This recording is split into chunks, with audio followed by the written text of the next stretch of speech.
તો સાબરકાંઠાના હિંમતનગરનો હાથમતી જળાશય 100% ભરાતા ઓવરફ્લો થતા ડીપ પર ફરી વળ્યા પાણી।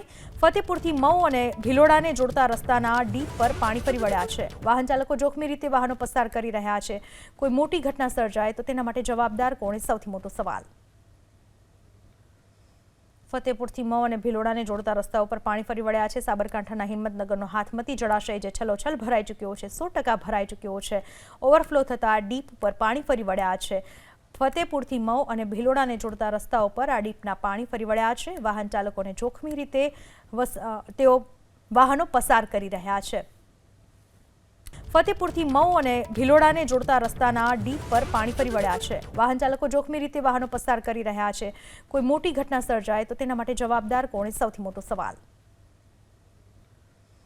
ફતેપુરથી મઉ અને ભિલોડાને જોડતા રસ્તા ઉપર પાણી ફરી વળ્યા છે। સાબરકાંઠાના હિંમતનગરનો હાથમતી જળાશય જે છલોછલ ભરાઈ ચૂક્યો છે, 100% ભરાઈ ચૂક્યો છે।